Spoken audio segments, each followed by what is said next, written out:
Sir এই খাতাটা আমরা বাংলা খাতাটা কিভাবে ডিজাইন করব?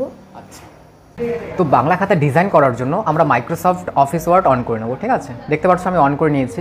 এরপর পেজটাকে সেট আপ করার জন্য আমরা সাইজ অপশানে আসবো। সাইজ অপশানে আসলে মোর পেপার সাইজে ক্লিক করে দেবো। ক্লিক করার পর এখানে দেখো লেখা আছে মার্জিন। মার্জিনে ক্লিক করে এখানে দেখো মার্জিনে টপ, লেফট, বটম আর রাইট, এখানে আমরা এটাকে সিলেক্ট করে 0 করে দেবো। ঠিক আছে, চারটাকেই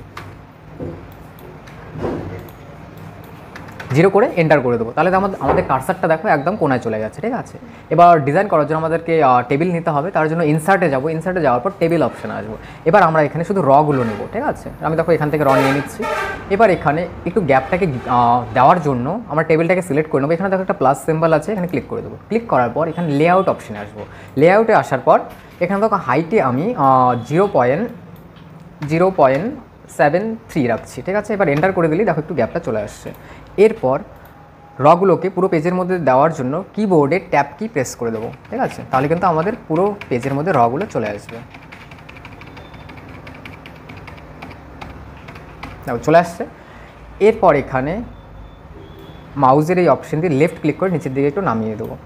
চলে আসছে, এখানে গ্যাপ চলে আসছে। ইনসার্টে যাবো, তারপর শেপস অপশানে ক্লিক করে এখানে লাইন শেপসটাতে ক্লিক করে দেবো। কিবোর্ডে শিফট কি প্রেস করে দিয়ে লেফট ক্লিক ধরে আমরা এটাকে ড্র করে নেবো। দেখো হয়ে গেছে। এরপর শেপ আউটলাইনে এসে আমরা এখানে রেড কালার নিয়ে নেবো। এবার এর উইথটাকে বাড়িয়ে দেওয়ার জন্য শেপ আউটলাইনে এসে উইথে আসো, এখানে আমি রাখছি 1/2 পিটি। এবার কিবোর্ডের কন্ট্রোল কি প্রেস করে এটা ডুপ্লিকেট বার করবো। লেফট ক্লিক করে উপরের দিকে তুলে দেবো। এবার চলে আসছে।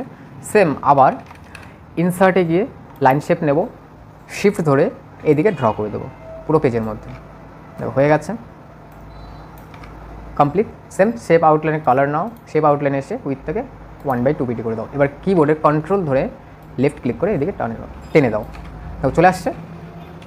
এরপর এখানে শেপ ডিজাইন দেওয়ার জন্য শেপস নেব। দেখো ইনসার্ট শেপস, এরপর এখানে আমি নিচ্ছি, নিয়ে লেফট ক্লিক করে ড্র করে দেবো। হয়ে গেল। এরপর টেক্সট লেখার জন্য রাইট ক্লিক করে অ্যাড টেক্সট করব। এবার এখানে আমি লিখছি নর্মালি পেজ লিখলাম,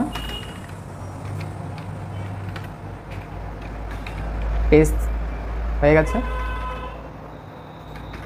এরপর লিখব ডেট। এবার এটাকে একটু অ্যাডজাস্ট করে দেবো। তার জন্য কন্ট্রোল এ করে অল সিলেক্ট করে নেবো। পেজ লেআউটে এসে এখানে 10 পিটিকে সিলেক্ট করে এটাকে 0 করে দেবো। 0 করে এন্টার, তাহলে দেখো এটা অ্যাডজাস্ট হয়ে গেছে। এবার ফন্টটাকে যদি চেঞ্জ করতে চাই তাহলে হোমে এসে এই ক্যালিবারি বডিতে ক্লিক করে আমি ক্যাম্বেরিয়া করে দিচ্ছি। দেখো চেঞ্জ হয়ে গেছে। এবার এখানে কালার চেঞ্জ করে দিচ্ছি, আমি রাখছি রেড কালার। শেপসটাকে ক্লিক করে ফরম্যাটে এসে শেপ আউটলাইনে ক্লিক করে আমি এখানে রেড কালার করে দিচ্ছি। তাহলে কিন্তু আমাদের বাংলা পেজ ডিজাইন